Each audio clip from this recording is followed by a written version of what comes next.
everyone's rising. And Liz. Preview for Patriots at Pittsburgh. Man, the Patriots got to play a lot better. That's for sure. Injury report. Joshua Bledsoe is questionable with a groin. Trent Brown's questionable with an ankle. I mean, granted, Trent Brown was so god-awful last week. Is it any loss if he doesn't play?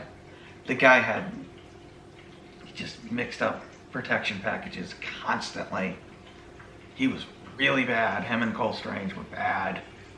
Raekwon McMillan got at it with a thumb. I guess he hyperextended it or something. Adrian Phillips apparently has a rib injury, which is, I guess, better than what it looked like. But he was at practice, so... because he looked like he was done. Yeah, I know he did. Pierre Strong with a shoulder. Apparently Duggar's okay, I guess. I guess. He's not on here. Sean Wade with an ankle. And they did take off Mac Jones and Bentley, so that's good. Steelers have nobody listed, but that's misleading because they lost TJ Watt for, I think, like 8-9 weeks. He's on the IR, designated to return. Yeah. He tore his quad? Was it his quad that he tore? I thought it was his bicep or something. Well, your bicep's here. I don't know. It was up here somewhere.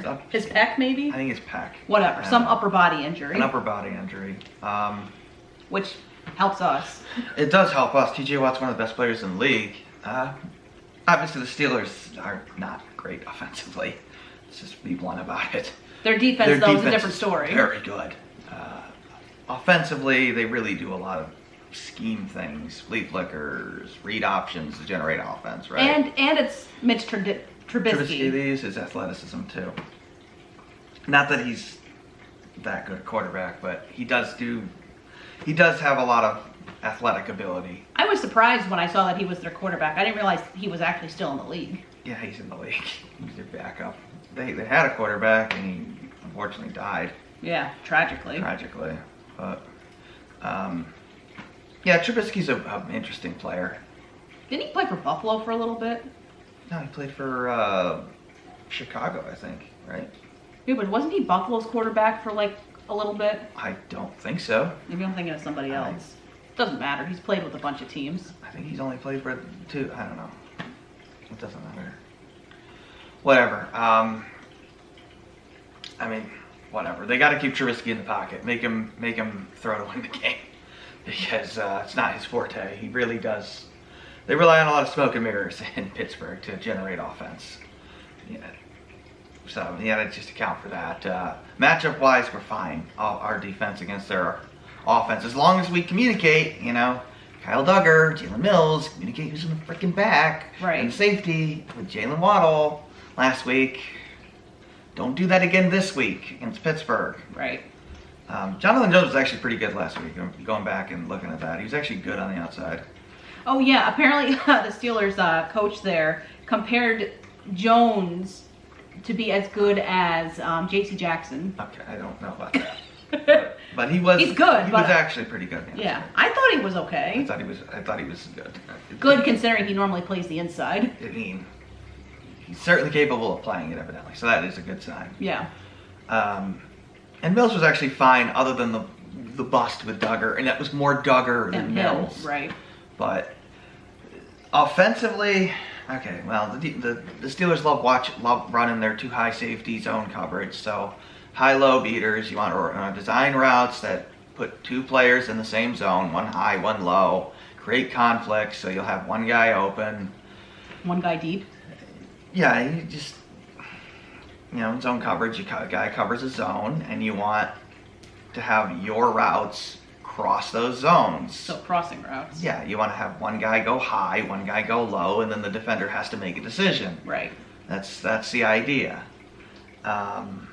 So they need to beat that with their high-low beaters. I mean, they should be able to, given the people they have on offense now. The problem is that Patricia's scheme is horrible. He was designing plays against what type of a team? Against, he had routes that literally were like practically running into each other, which is just crazy. And the line play, oh boy. Yeah. It's not just that, look, watching the game, there's guys running slide protection, guys running hot protection. You're not supposed to run both at the same time. You have to. That's why there were so many free rushers, because everybody's sliding left except for Trent Brown and Cole Strange. They're playing hot protection. What the hell is going on? Yeah. So that's got to stop. That's got to stop. And there's only so much Matt can do. If he's communicating it and you're still running the wrong protection package on the line, well, that's on you. I mean, that Strange was so bad with it last week. He got benched halfway through the game. Yeah, they brought in our swing tackle. For our swing guard. Yeah, for ends. So, that's not good. They brought him back in the second half, but no, that's not good. The other thing is, Bill, Kendrick Bourne better start in this game. I swear to God. That was so stupid. He is the best outside receiver on the team. And I understand you want Aguilar to work out. He's not working out. Clearly. He's Philip Dorsett. And that sucks that you're paying effectively Philip Dorsett starter money, but that's reality. Aguilar is not a very good player. Bourne is a much better player. He was a near 1,000-yard receiver last year. Right. Like, he's got to be your starting outside receiver.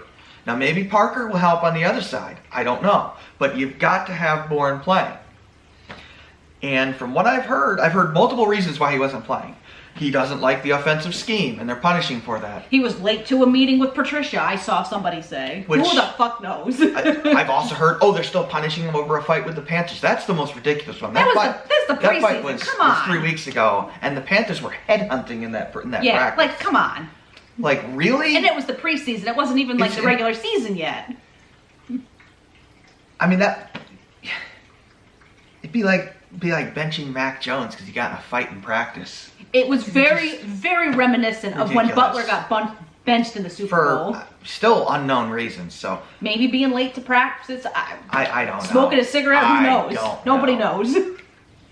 No, and other rumors are that Kraft was apparently furious over Bourne's benching. I mean, we were. So, and it's worse than that. Not only did they bench him, they brought him in for 2 snaps. He makes the best play of the night. Right. Of the whole night. The whole game. I think on either team. Yeah. He caught a 40-yard pass.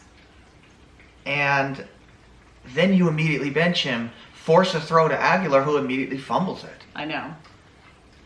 It just doesn't make any sense. And then apparently Bourne threw his helmet on the sideline. So, why are you trying to destroy the chemistry of the team, Bill? Like, what's going on? Yeah, him and Mac had a really good chemistry building last year, it seemed like. Look, I understand if the guy was Antonio Brown, but from all accounts, Kendrick Bourne is a really nice guy. Yeah, that's what everyone sees. All the players say that in interviews. He does everything he's asked. He doesn't give any sort of attitude problems. He even talked to the media. He was perfectly polite after the game. Right. So I don't understand why you're punishing a guy that is a pretty stand-up guy. Right. It doesn't make any sense. It makes no sense. Like, Bill, use human judgment. Well, it's not the first time we've seen them make really stupid decisions with players. The Patriots are favored in this game. They should win. They can lose. It would be nice for them to win this game because their home opener is against Baltimore, I think. They got about a 2% chance of beating Baltimore. Just being honest with you. I think Baltimore is going to utterly cream them. Hopefully the Titans can beat Buffalo today or tomorrow. Monday. They have Monday night. They have the Monday game. So I don't know. They could. Who knows? And hopefully Baltimore will beat Miami. That's definitely doable. I think Miami will lose to Baltimore, but who knows? I'm worried about that Baltimore game next week, but gotta win this game. If you don't win this game, we're in a lot of trouble, and it's gonna be a long year. But whatever. And as crazy as it is to talk about it at this point in the season, with it only being week 2, that would be 2 drops in the AFC. Yeah, it would be. Which would make problems down the stretch. It would be a problem. Yeah. Look, the Patriots have enough talent to be a playoff team, but they gotta execute. They have enough talent to win the wild card, compete for the division. I don't think they'll win the division, but they can compete for a wild card and maybe win a playoff game. And who knows? You also have to think about the way that they start. A lot of the times their first 4 or 5 games of the season are gutter trash. Well, they usually get better as the season goes on, but right. But the problem, Buffalo and Miami are getting better and better and better and better. You can't start slow anymore. Right. They have to come out the gate. You have to be better early. Right.